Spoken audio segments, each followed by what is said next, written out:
Com licença, poderia nos trazer mais champanhe? E talvez levar estes pratos enquanto está aqui.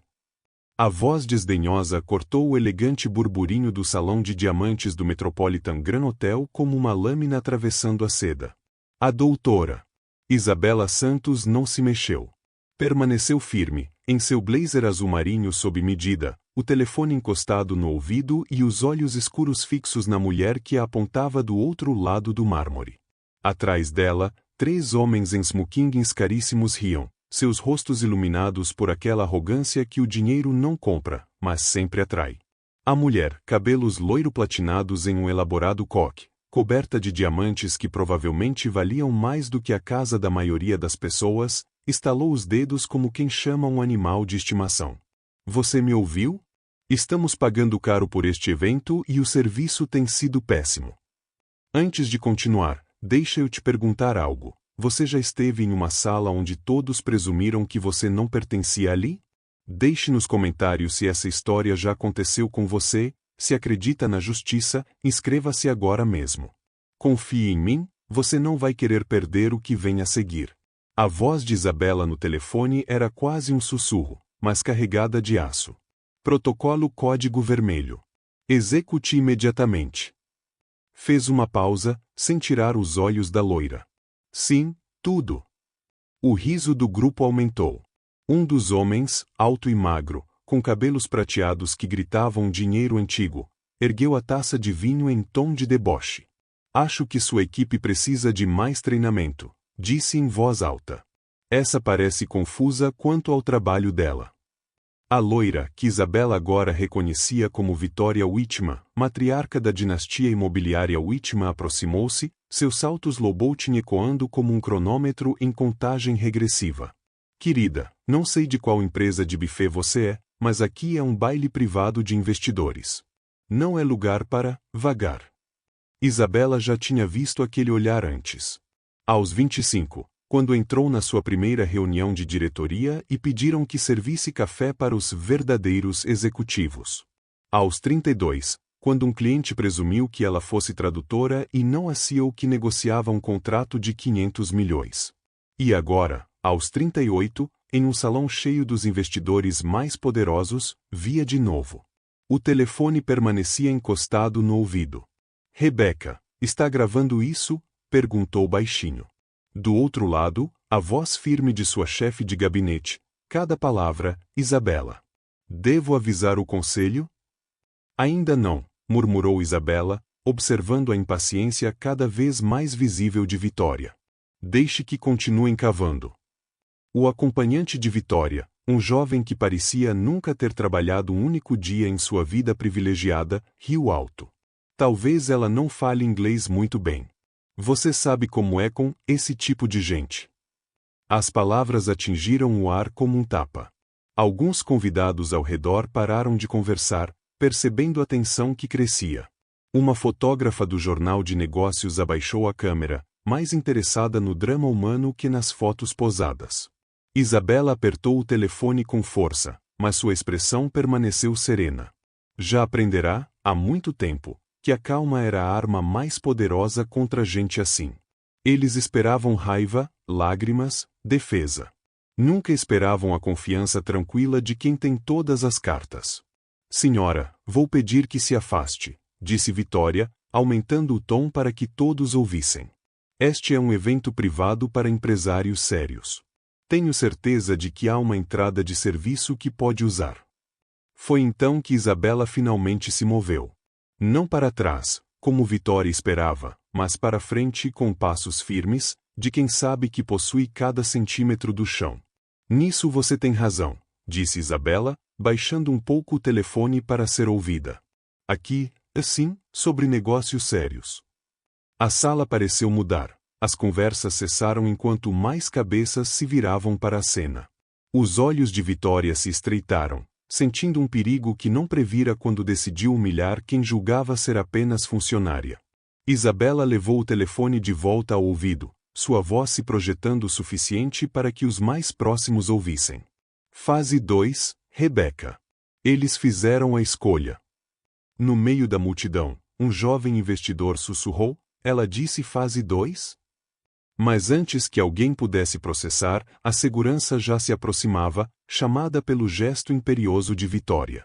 O que Vitória Whitman não sabia, o que ninguém ali sabia, era que a mulher que tentavam expulsar havia construído metade dos prédios visíveis pelas janelas de vidro até o teto.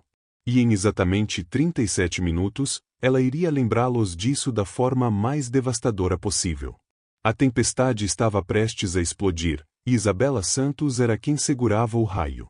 O segurança se aproximou cauteloso, a mão pairando sobre o rádio. Isabela percebeu a incerteza em seus olhos. Ele já tinha trabalhado em eventos de luxo o suficiente para sentir quando algo não batia.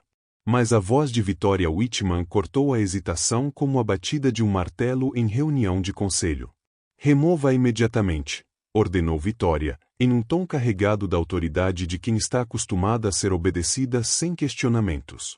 Ela claramente está perdida e não pertence aqui. Isso é constrangedor para todos. O homem de cabelos prateados ao lado dela, que Isabela agora reconhecia como Charles Whitman Jr., filho mais velho de Vitória e herdeiro do Império, deu um passo à frente com um sorriso que provavelmente esmagou rivais por décadas. Mamãe tem razão. Não podemos deixar qualquer pessoa vagando aqui fingindo ser investidora. Isso deixa os verdadeiros convidados desconfortáveis. Isabela sentiu algo apertar em seu peito, uma dor antiga que carregava desde a infância. Lembrou-se de quando tinha 8 anos, em pé diante da sala do diretor, enquanto seus pais, ambos trabalhando em 3 empregos, tentavam explicar por que a filha merecia estar no programa de alunos talentosos. A secretária do diretor os olhara do mesmo jeito que Vitória a olhava agora, como um incômodo a ser descartado. Senhora, vou precisar ver seu convite, disse o segurança, em um tom mais suave do que Vitória gostaria.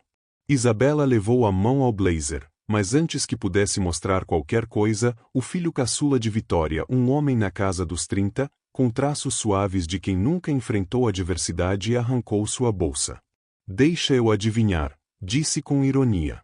Você tem um convite falso impresso em casa? Talvez um cartão de visita escrito Seal? Seus irmãos riram da encenação. A fotógrafa de antes havia se aproximado, seus instintos profissionais alertando que aquilo era mais do que um mal-entendido. Pela lente, capturou o momento exato em que a postura de Isabela mudou, não em raiva ou lágrimas, mas em algo muito mais perigoso, certeza absoluta. Sabe o que é interessante nas suposições? Disse Isabela, sua voz ecoando pelo mármore. Elas revelam mais sobre quem as faz do que sobre quem as recebe. Charles Jr. revirou os olhos dramaticamente. Ah, por favor, poupe-nos da lição de filosofia. Segurança, escoltem-na pela entrada de serviço. Em silêncio. Nesse momento, o telefone de Isabela vibrou com uma ligação. Ela olhou a tela e atendeu, sem quebrar o contato visual com Vitória. Sim, senador Martinez? Não, ainda estou no baile, mas houve um desenvolvimento interessante. Pausou, deixando o peso do nome do senador se espalhar pelo grupo como uma névoa. Na verdade, acho que esta situação é exatamente o que sua nova lei contra a discriminação pretende combater. A confiança de Vitória vacilou. Charles Jr. se remexeu, desconfortável. A menção de um senador, especialmente um conhecido por defender direitos civis, mudou o clima da sala. Mas Vitória tinha passado anos demais como rainha de seu círculo social para recuar agora. A ameaça só a tornava mais venenosa. Qualquer um pode afirmar que conhece um senador, disse alto, para que as mesas próximas ouvissem. Qual é a próxima? Vai dizer que é amiga pessoal do presidente? Sua risada foi cortante, frágil. Esse é exatamente o tipo de golpe que esse povo dá. Citam nomes, intimidam, tentam te fazer sentir culpada por proteger seus próprios eventos. As palavras "esse povo" pairaram no ar como uma nuvem tóxica. Vários convidados pararam de comer, suas conversas cessando diante do que claramente ia além de um simples equívoco. Isabela fechou os olhos por um momento, na escuridão, viu o rosto da avó. Dona Carmen havia limpado escritórios por 40 anos no centro, trabalhando à noite para que os pais de Isabela pudessem comprar livros e material escolar. Ija, dizia ela, eles vão tentar te diminuir. Seu trabalho é provar que você é maior. Quando Isabela abriu os olhos, sua voz saiu firme como granito. Em uma coisa você tem razão, Vitória. Esta conversa vai ser, sem dúvida, memorável. Charles Jr. se inclinou, achando que via rendição. Finalmente, bom senso. Agora, se você apenas... Eu não vou embora, interrompeu Isabela, ainda com o telefone no ouvido. Mas vou fazer uma ligação. Rebeca, me conecte com o jornalista do Times que cobre o evento de hoje. Diga que tem uma exclusiva sobre a postura da família Whitman em relação à diversidade nos negócios. A cor sumiu do rosto de Vitória. Em seu mundo, uma má imprensa era mais perigosa que um mau investimento. O sobrenome Whitman era seu bem mais precioso, limpo, poderoso, intocável. Ou assim sempre acreditaram. Mas Isabela, em pé, telefone em mãos, cercada por seguranças e convidados atentos, deixava claro que essa reputação intocável estava prestes a se tornar muito, muito vulnerável. A pergunta que pairava no ar não era se ela podia destruí-los. A pergunta era se ela escolheria mostrar misericórdia quando chegasse a hora. A jornalista do Times chegou mais rápido do que Vitória imaginava. Sarah Shen, repórter sênior de negócios, atravessou a multidão com a destreza de quem cobre fusões hostis e escândalos corporativos há 2 décadas. Seu gravador já rodava quando ela alcançou o círculo tenso formado ao redor de Isabela e da família Whitman. Senhora Whitman, disse Sarah, com neutralidade profissional. Pelo que entendi, houve algum incidente aqui esta noite? O maxilar de Vitória enrijeceu. Ela já lidara com jornalistas, mas sempre sob seus termos, com falas ensaiadas e luz favorável. Aquilo estava perigosamente fora do roteiro. Não há incidente nenhum. Apenas um mal-entendido que foi exagerado. Charles Jr. avançou, exibindo o tipo de sorriso que encantou investidores e intimidou concorrentes por anos. Sarah, não é? Podemos resolver isso em particular. Não há necessidade de cobertura desnecessária. Mas Isabela já falava ao telefone novamente, com voz suficientemente clara para o gravador de Sarah captar cada palavra. Rebeca, confirme o cancelamento do contrato com a Pierce Industries. Sim, os 2,3 bilhões de dólares inteiros. E dê início à auditoria das propriedades Whitman que pedi no mês passado. O número bateu no ar como um impacto físico. 2,3 bilhões de dólares. Vários convidados que fingiam não ouvir encontraram motivos para se aproximar. Não era troco, era dinheiro que move impérios. O rosto de Vitória empalideceu sob a maquiagem impecável. O que você acabou de dizer? Isabela abaixou o telefone, pela primeira vez desde o início, sorriu. Não foi um sorriso caloroso. Eu disse que estou tendo uma noite bem ocupada. Mas não se preocupe. Por favor, continue me explicando por que eu não pertenço a este lugar. Nesse momento surgiu Rebeca Martinez entre a multidão, não apenas a chefe de gabinete de Isabela, mas filha do senador Martinez, MBA por Harvard, que recusou o Goldman Sachs para trabalhar na empresa de Isabela.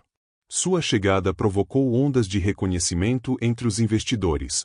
Todos conheciam a fama de Rebeca por sua precisão cirúrgica em negociações. Isabela, disse baixinho, entregando um tablet. A documentação que você solicitou.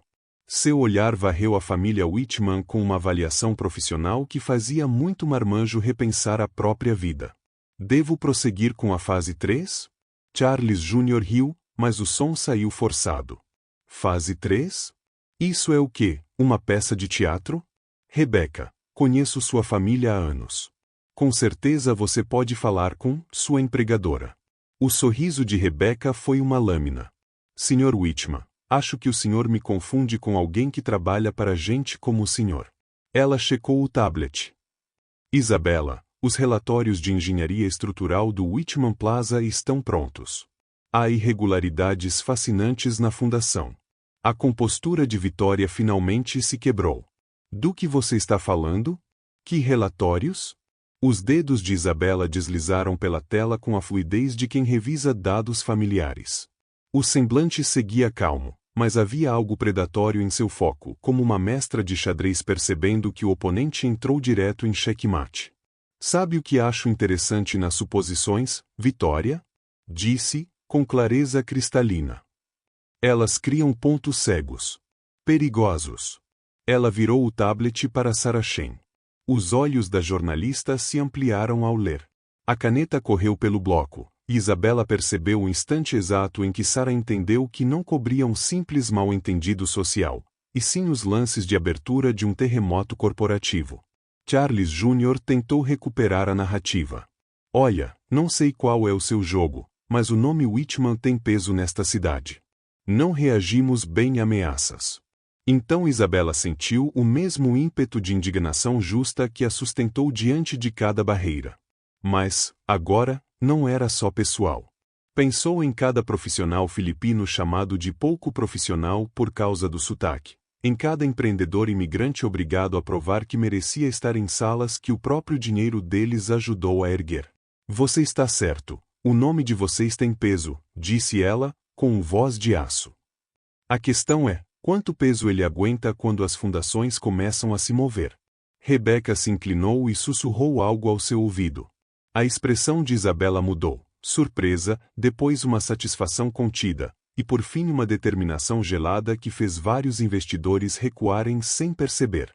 Interessante, murmurou, alto o bastante para os microfones. Rebeca, confirme o cronograma da investigação federal de habitação. Quero ter certeza de que os fatos estão absolutamente corretos antes de avançarmos. As palavras investigação federal estremeceram a família Whitman. Vitória agarrou o braço de Charles Jr., as unhas marcando o paletó caro. O caçula, tão arrogante antes, agora parecia querer sumir no mármore. O gravador de Saracen seguia rodando sem pausa, e, ao redor, multiplicavam-se os celulares erguidos. O que viesse a seguir não seria apenas testemunhado, seria documentado, compartilhado e lembrado. Isabela olhou o relógio e depois para Rebeca, que assentiu quase imperceptivelmente. Senhoras e senhores, anunciou Isabela, com uma voz que cortou o burburinho como lâmina na seda. Creio que é hora de algumas apresentações. Meu nome é doutora Isabela Santos, e precisamos ter uma conversa muito séria sobre quem realmente pertence a esta sala. O silêncio que se seguiu foi ensurdecedor. E, dentro dele, Isabela quase pôde ouvir o início da longa e inevitável queda do Império Whitman. O silêncio se estendeu como uma respiração presa antes de Isabela avançar para o centro do círculo. Todos os celulares estavam gravando, todas as conversas cessaram, até o quarteto de cordas havia baixado os instrumentos. Doutora Isabela Santos repetiu, sua voz ecoando pelo mármore com a autoridade de quem está acostumada a comandar conselhos e audiências no Congresso. CEO e fundadora da Santos Global Infrastructure. Talvez já tenham ouvido falar de nós? O rosto de Vitória passou de pálido a cinzento. O sorriso confiante de Charles Jr. se dissolveu como névoa ao amanhecer. O filho caçula tropeçou para trás, quase derrubando uma taça de champanhe. Todos conheciam a Santos Global Infrastructure.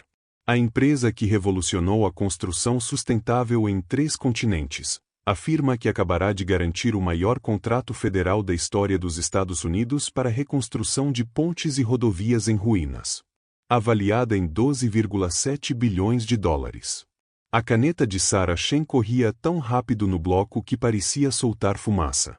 Já não era apenas uma história de discriminação, era a história de uma das CIR mais poderosas do país sendo confundida com funcionária pelo mesmo tipo de gente cujos projetos ela podia erguer ou derrubar com uma única ligação. Mas, mais importante, continuou Isabela, os olhos escuros varrendo a família Whitman como uma promotora diante de um júri. Sou a contratada principal de 63% dos seus projetos em andamento. Incluindo o Whitman Plaza, o residencial Harbor Point e a sua joia, a Torre Metropolitana, cuja obra deve começar no mês que vem. O número atingiu Charles Jr. como um soco. 63%. Isso não era só negócio, era todo o futuro deles. A sobrevivência da empresa dependia desses contratos. Rebeca avançou com o tablet em mãos, a voz precisa e profissional. Isabela, devo ler as cláusulas de rescisão? Os investidores podem achar esclarecedor.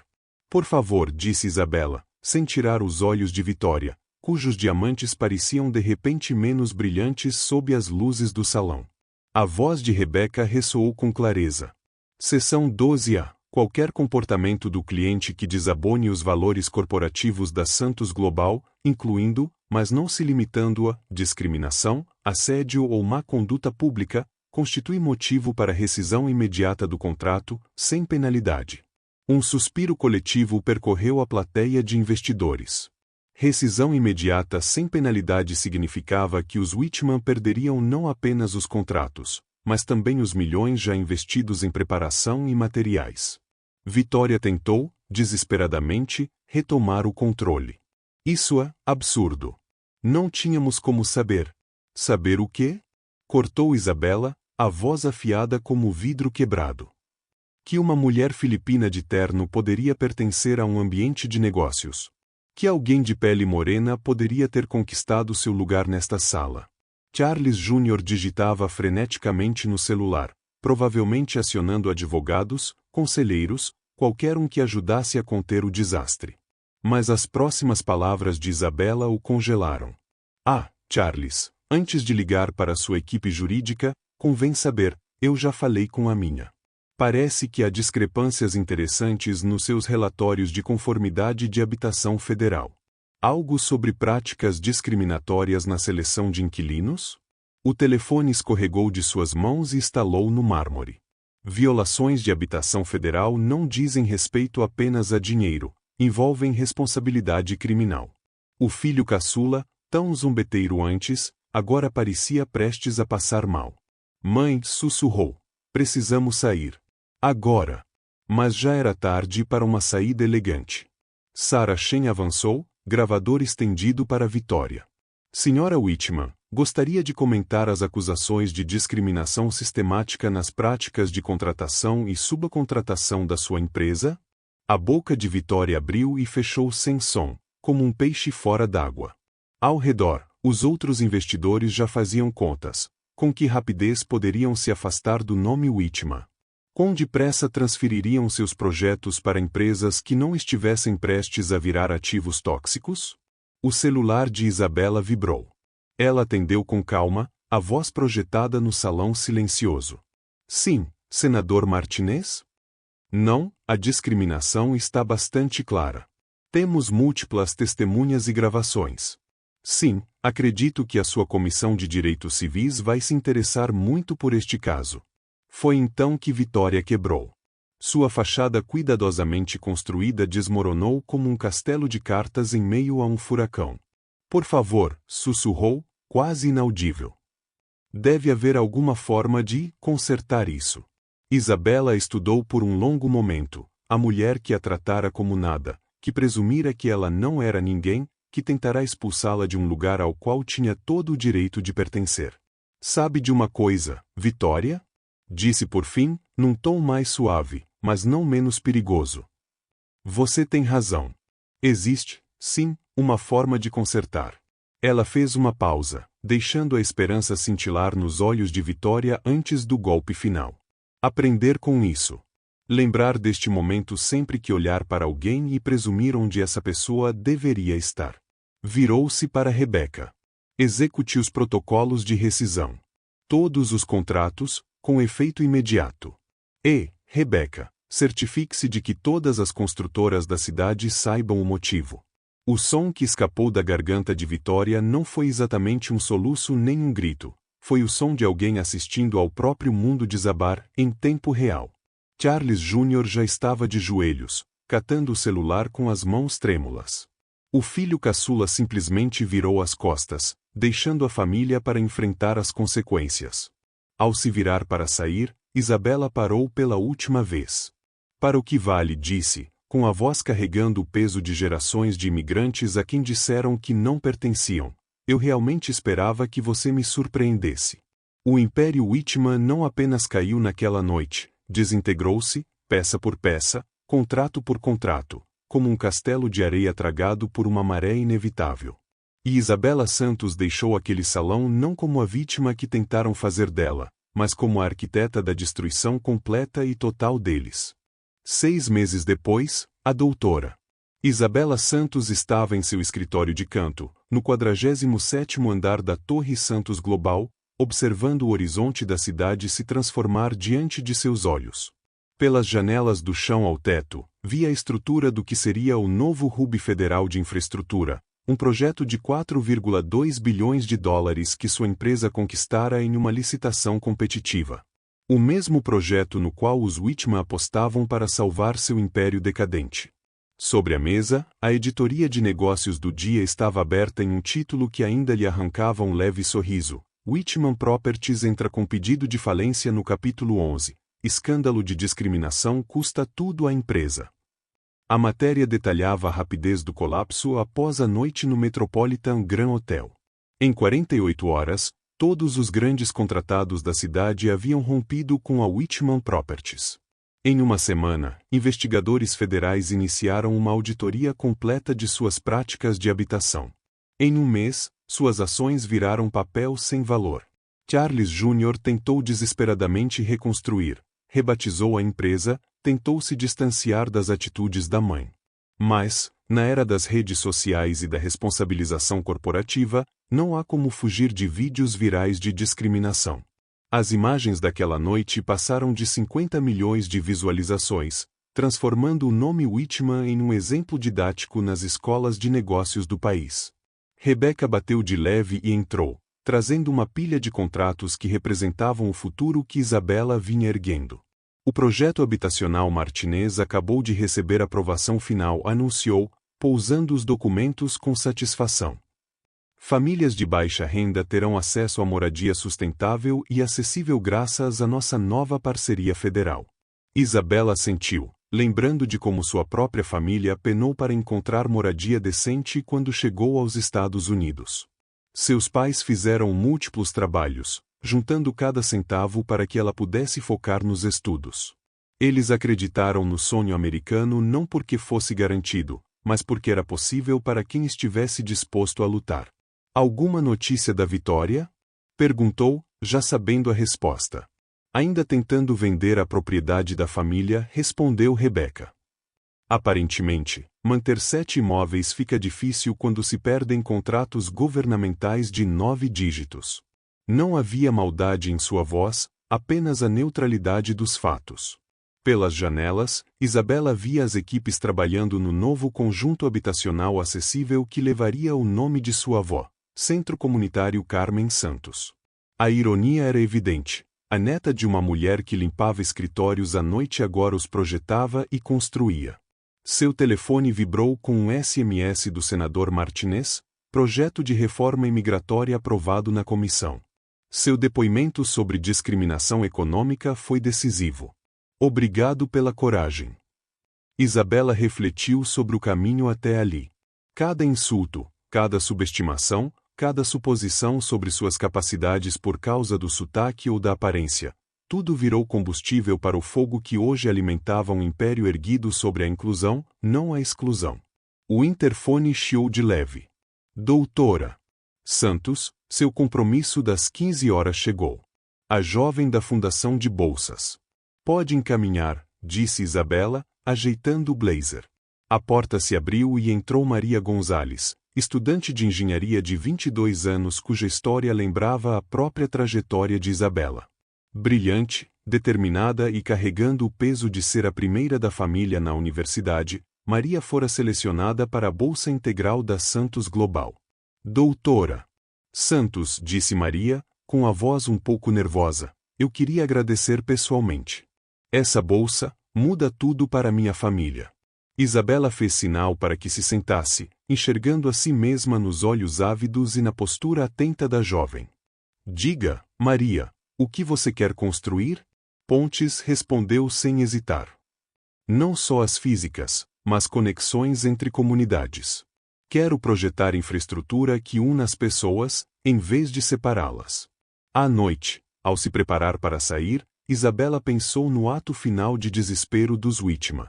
2 semanas antes, Vitória ligara pedindo uma reunião. Queria se desculpar, explicar, negociar um retorno às boas graças de Isabela. Isabela recusou, mas enviou um recado por sua advogada: algumas lições só se aprendem com consequências. Espero que as suas lhe tragam sabedoria. Ela pegou a pequena foto emoldurada na mesa, sua avó Carmen, de uniforme de limpeza, sorrindo orgulhosa para a câmera. Conseguimos, Lola, sussurrou. Construímos algo que eles não podem derrubar. A caminho do elevador, Isabela passou pela parede de prêmios e reconhecimentos. Mas o que mais significava ficava perto da porta do seu escritório, em memória de todos os sonhadores a quem disseram que não pertenciam. Esta torre é a prova de que estavam errados. A história daquela noite no Metropolitan Grand Hotel tornou-se mais que um alerta sobre discriminação. Virou um chamado para todos os que já foram subestimados, ignorados ou considerados indignos de sentar-se à mesa. Isabela Santos não apenas destruiu o Império Whitman naquela noite. Ela construiu algo muito mais valioso, um legado que prova que dignidade, inteligência e perseverança sempre vencem o preconceito e a arrogância. A lição é simples e poderosa. Nunca presuma o valor de alguém pela cara, pelo nome ou pelo sotaque. A pessoa que você desdenha hoje pode ser a arquiteta do seu amanhã. E, às vezes, a justiça não vem com martelo nem veredito. Vem com um telefonema, uma rescisão de contrato e a satisfação silenciosa de ver o karma funcionar exatamente como deve. Se esta história te inspirou, inscreva-se no canal e compartilhe nos comentários suas experiências com discriminação. Juntos, podemos fazer com que histórias como a de Isabela sejam a regra, não a exceção. Porque todos merecem pertencer às salas nas quais conquistaram o direito de entrar.